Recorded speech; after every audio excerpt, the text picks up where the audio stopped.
Bom dia, boa tarde, boa noite, paz e bem.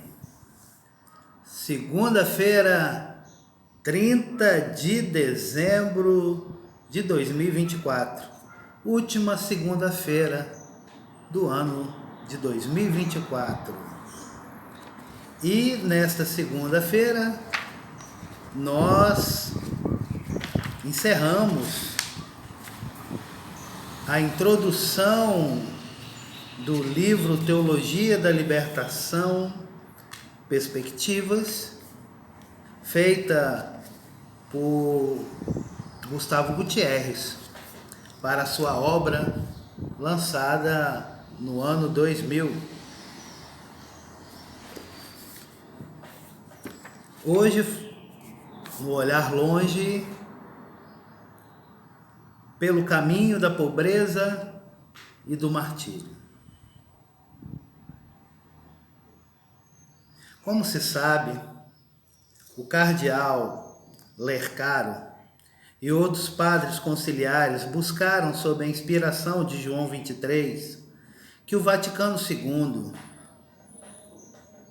fizesse da evangelização dos pobres o tema central de suas discussões. Um texto de Lumen Gentium, testemunho desse esforço, afirma que a Igreja, como seu fundador, vive na pobreza e perseguição. Lumen Gentium número 8. Por outro lado, um dos mais ricos documentos do Concílio sustenta que a missão da Igreja é seguir como o Senhor, pelos caminhos da pobreza. Adigentes número 5.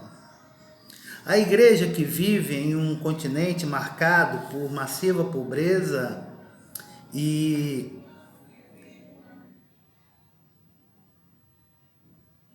pela morte prematura e injusta de tantos, abraçava a perspectiva do Papa João e pedia em um belo texto de Medellín que se apresente cada vez mais nítido na América Latina o rosto de uma igreja autenticamente pobre, missionária e pascal, desligada de todo o poder temporal e corajosamente comprometida na libertação do homem todo e de todos os homens.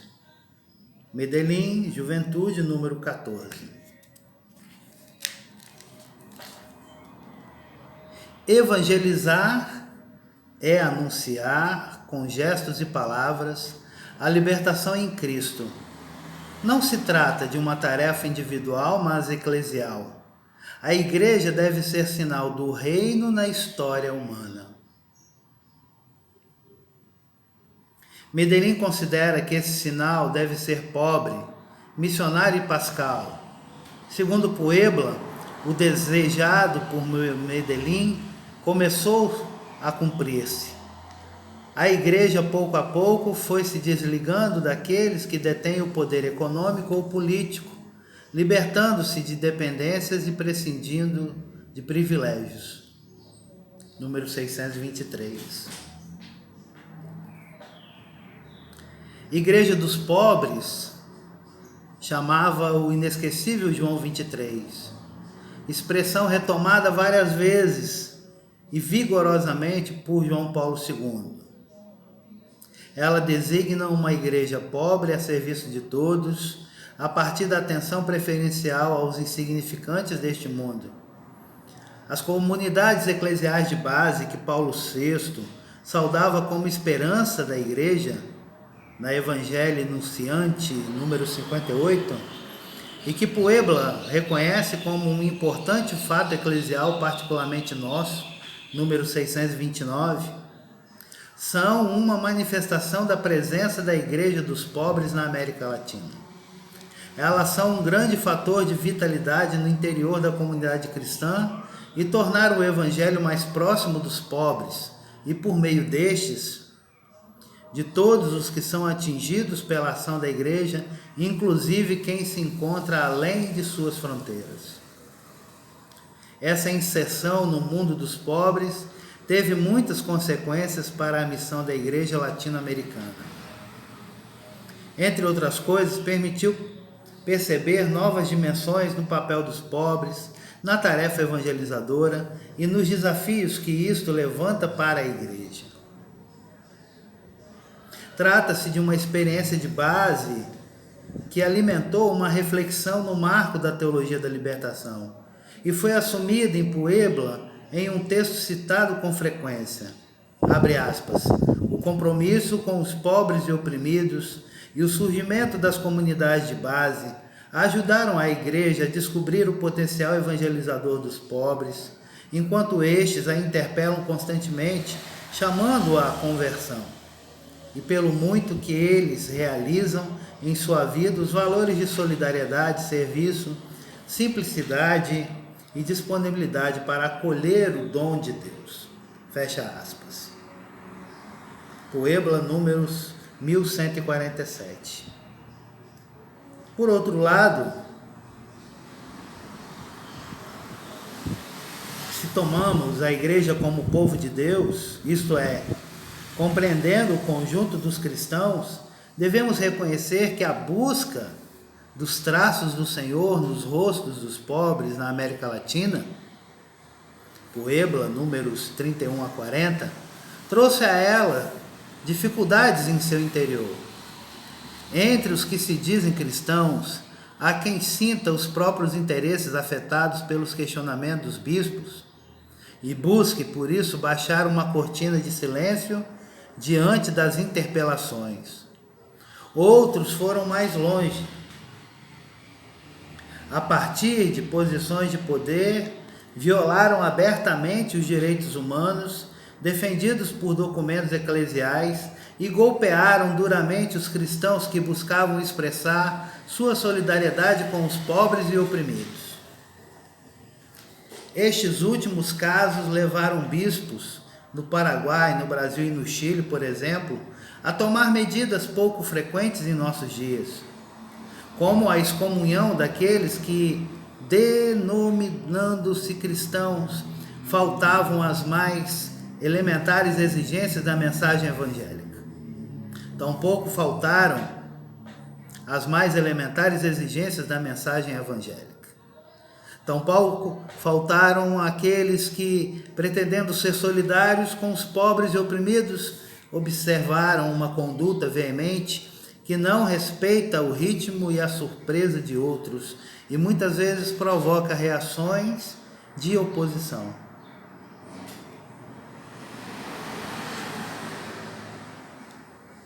Todas essas oposições, de fato, são próprias de períodos difíceis e de mudança. Neles se faz ainda mais urgente o esforço de afirmar a unidade que é vocação fundamental da igreja, seguindo o mandato e a oração do Senhor. Que sejamos um como são o Pai e o Filho, que também são um em nós. Unidade que deve ser vivida sem retirar-nos de um mundo no qual as forças do mal tendem a dissociar-nos. João, capítulo 17. Essa comunhão, união, é dom de Deus e, simultaneamente, tarefa nossa. A crescente solidariedade da igreja latino-americana com os pobres e oprimidos algumas vezes provocou preocupações a respeito da perspectiva religiosa de sua tarefa. Com esse compromisso, estaria a igreja perdendo sua identidade? O assunto é importante porque a personalidade própria é, sem dúvida, condição indispensável para um autêntico diálogo. A igreja encontra sua razão de ser na missão que Cristo lhe deu, o anúncio do Evangelho. Apenas a partir dessa identidade poderá entabular um fecundo diálogo salvífico com o mundo em que se encontra. Hoje, talvez, mais que em outros momentos, diante de certas tendências presentes na igreja, é necessário consolidar a identidade eclesial por fidelidade ao Senhor e por vontade de servir àqueles a quem anunciamos sua palavra. Porém, justamente uma adequada inserção no universo do pobre não desvirtua a missão da igreja, antes faz que ela encontre sua identidade como sinal do reino para o qual são chamados todos os seres humanos e no qual se privilegiam os últimos e insignificantes. A identidade eclesial não se perde por causa da solidariedade. Antes se fortalece. São Paulo VI afirmou no encerramento do Vaticano II, e com expressões que deixaram profunda marca na memória eclesial, indo de encontro às críticas feitas a seu pretenso excesso de humanismo. Porém, é verdade que se deve pagar um alto preço para ser autenticamente uma igreja dos pobres. Não o preço do ser e fazer próprios da igreja, mas o que vem das reações hostis que sua tarefa provoca. No presente da América Latina, isso significa ataques frequentes à igreja por meio de seus representantes, o que se traduz no empenho em desviar sua missão, traficar com sua reputação, violar sua liberdade pessoal, negar-lhes o direito de viver no próprio país, atentar contra sua integridade física, chegando inclusive ao assassinato. A experiência da cruz marca a vida cotidiana de muitos cristãos e cristãs na América Latina. A morte de Dom Oscar Romero é sem dúvida um marco na vida da igreja latino-americana. Esse grande bispo, e é também o caso de Dom Angelelli, na Argentina, apostava permanentemente a própria vida nas homilias dominicais, com intervenções que enfrentavam a pressão de grandes países, apoiando as organizações populares. Tudo isso em constante exigência de uma paz baseada na justiça. Várias vezes recebeu ameaças de morte. O assassinato de 6 sacerdotes em seu país, El Salvador, nos anos anteriores, era um aviso. Um mês antes de sua própria morte, dizia, dirigindo-se aos poderosos do seu país, abre aspas, não calem por meio da violência os que estamos fazendo esta exigência. Não continuem matando os que estamos tratando de conseguir que haja uma distribuição justa do poder e da riqueza de nosso país. Fecha aspas. E acrescentava com serenidade e valentia, abre aspas, falo na primeira pessoa porque esta semana recebi um aviso de que estou na lista dos que serão eliminados na próxima semana. Porém, a voz da justiça ninguém pode matar. Fecha aspas. Sabia o que isso significava? Ele não ria da morte, respeitava. Por isso, como diria Javier Herou, esperou-a para acompanhá-la, solidário e solitário. Com a solidão própria e inevitável do gesto definitivo, mas também com a solidariedade que implica a entrega da própria vida. Morreu, mataram-no, por dar testemunho do Deus da vida e de sua predileção pelos pobres e oprimidos. Por isso lança um grito angustiado e exigente ao exército salvadorenho. Abre aspas, em nome de Deus e deste povo sofrido, cujos lamentos todos os dias sobem aos céus. Suplico-lhes, rogo-lhes, ordeno-lhes, cessem a repressão. Fecha aspas.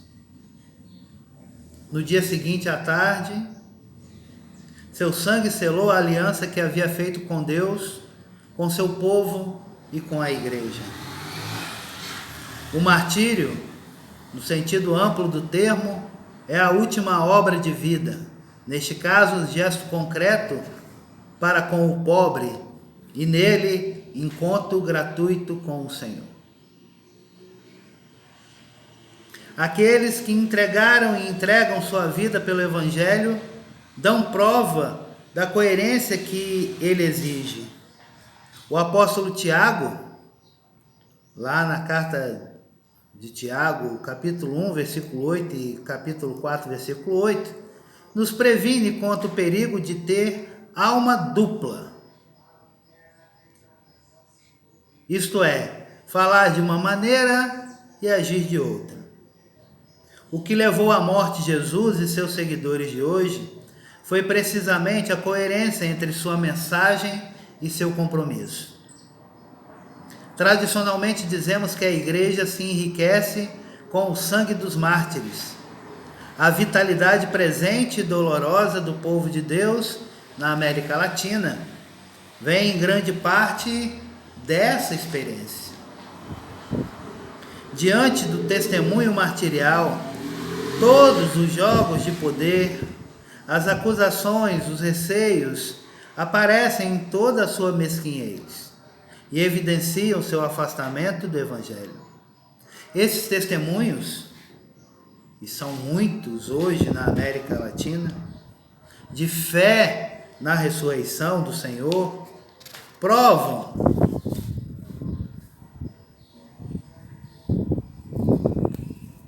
que os que semeiam a morte partirão com as mãos vazias e que os que defendem a vida têm as mãos cheias de história.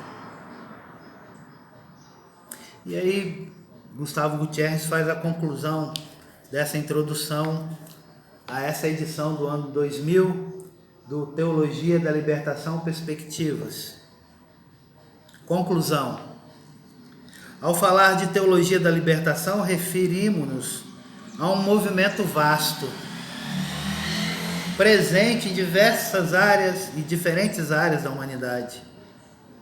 A aspiração à libertação de toda forma de escravidão, que João Paulo II chama, mais uma vez, em sua última encíclica, algo nobre e válido.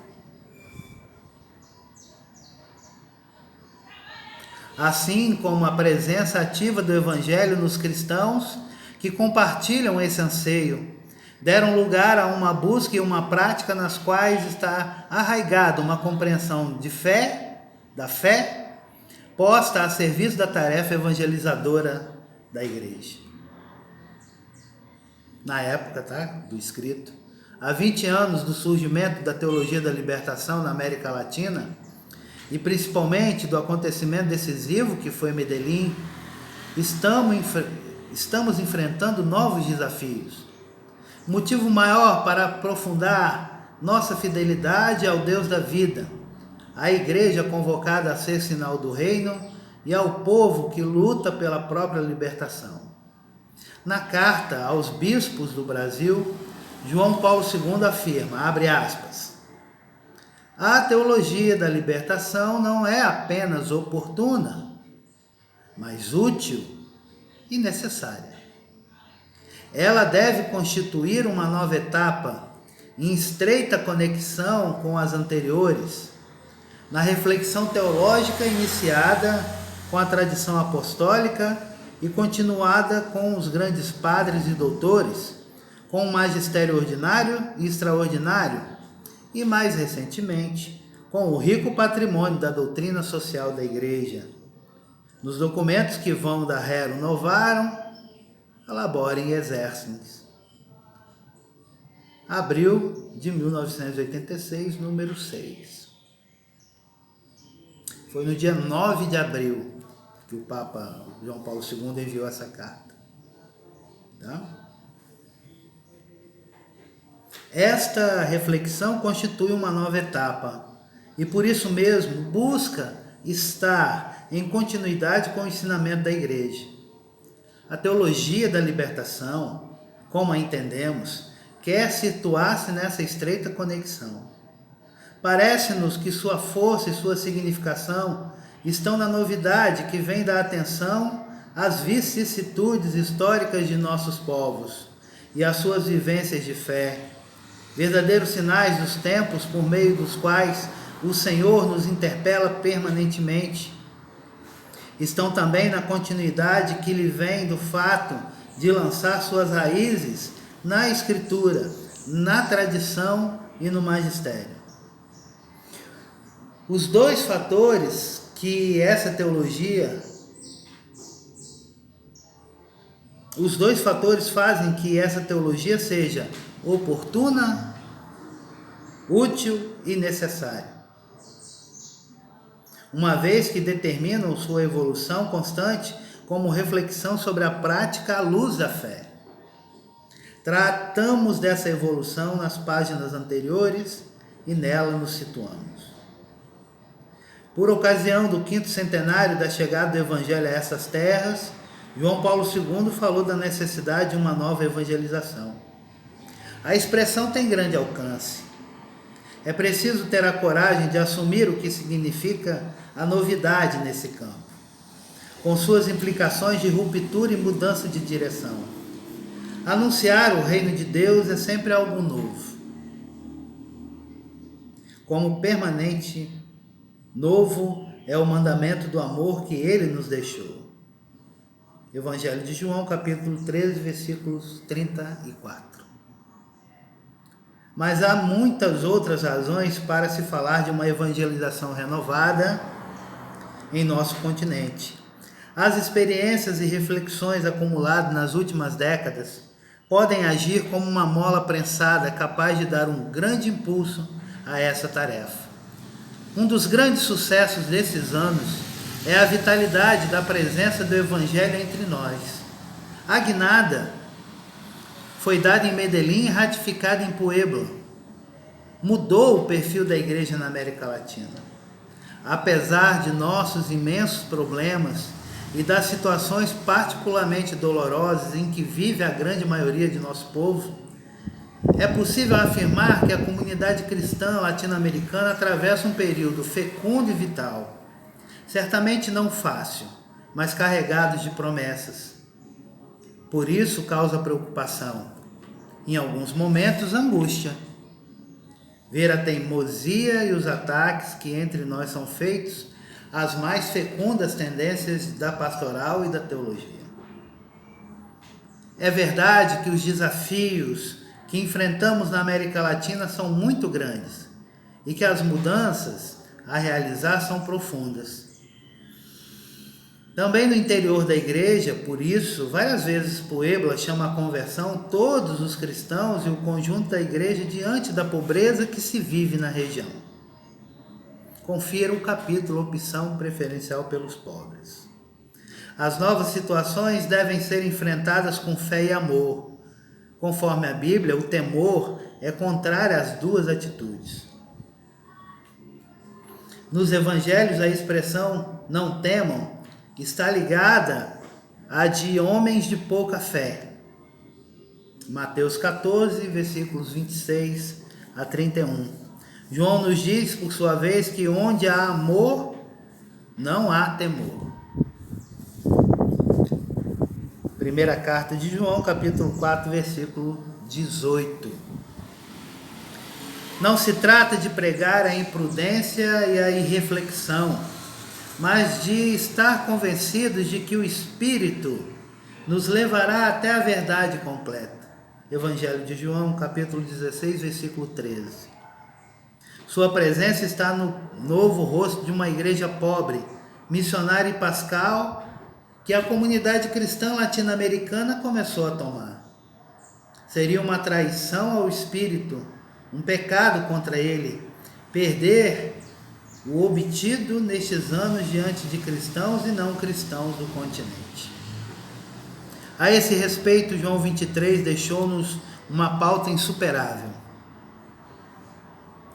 Em um texto baseado no grande sentido do Deus que faz tudo novo, Apocalipse 21, versículo 5, e em sua profunda esperança, o Papa dizia com uma lucidez que atravessa a nossa época, abre aspas, Hoje, mais do que nunca, certamente mais que nos séculos passados, somos chamados a servir ao homem enquanto tal, não apenas aos católicos, em relação aos direitos da pessoa humana e não apenas aos da Igreja Católica. As circunstâncias atuais, as exigências dos últimos 50 anos, o aprofundamento doutrinal nos conduziram a realidades novas, como disse no discurso de abertura do concílio. Não é o Evangelho que muda, nós é que começamos a compreendê-lo melhor. Quem viveu longamente no início deste século viu-se diante das novas tarefas de uma atividade social que abarca todo o homem. Quem viveu, como em meu caso, 20 anos no Oriente, 8 na França, e pôde confrontar culturas e tradições diversas, sabe que chegou o momento de reconhecer os sinais dos tempos, de agarrar a oportunidade e de olhar longe. Fecha aspas. Olhar longe, olhar além do nosso pequeno mundo, de nossas pequenas ideias e discussões, de nossos interesses, maus momentos e, por que não dizer, de nossas razões e legítimos direitos. A Igreja na América Latina precisa unir suas forças e não gastá-las em discussões inúteis. Poderá assim agarrar a oportunidade de uma nova evangelização que aconteça em solidariedade com todos, a partir dos mais pobres e insignificantes. Para tanto, temos de reconhecer a interpelação do Senhor presente nos sinais dos tempos. Eles nos chamam a uma interpretação, mas principalmente a um compromisso com os demais que nos faça amigos do amigo da vida. Sabedoria, capítulo 11, versículo 26. Para concluir, permitam-me contar algo pessoal. Há poucos anos, um jornalista perguntou-me se eu escreveria hoje o livro Teologia da Libertação, tal qual o escrevi em sua primeira edição. Minha resposta consistiu em dizer-lhe que nos anos transcorridos o livro continua igual a si mesmo, mas que eu estava vivo e por isso mudando e avançando graças a experiências, observações recebidas, leituras e discussões. Como ele insistisse, perguntei-lhe se hoje escreveria à esposa uma carta de amor nos mesmos termos de 20 anos atrás. Ele me respondeu que não, mas reconheceu que seu caminho permanecia. Meu livro é uma carta de amor a Deus, à igreja e ao povo a que pertenço. O amor continua vivo, mas aprofunda-se e varia a forma de expressá-lo.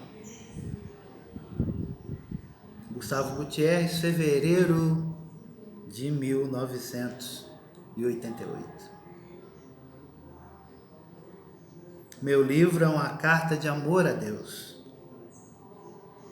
à igreja e ao povo a quem pertenço. O amor continua vivo, mas aprofunda-se e varia a forma de expressá-lo. Querido Gustavo Gutierrez, muito obrigado. Encerramos o Paz e Bem deste ano, desta segunda-feira, 30 de dezembro de 2024, com a conclusão de Teologia da Libertação, Perspectivas, escrita para essa edição do ano 2000. Gente querida, gente amada, paz e bem, um grande beijo, um grande abraço, feliz 2025. vida longa e próspera.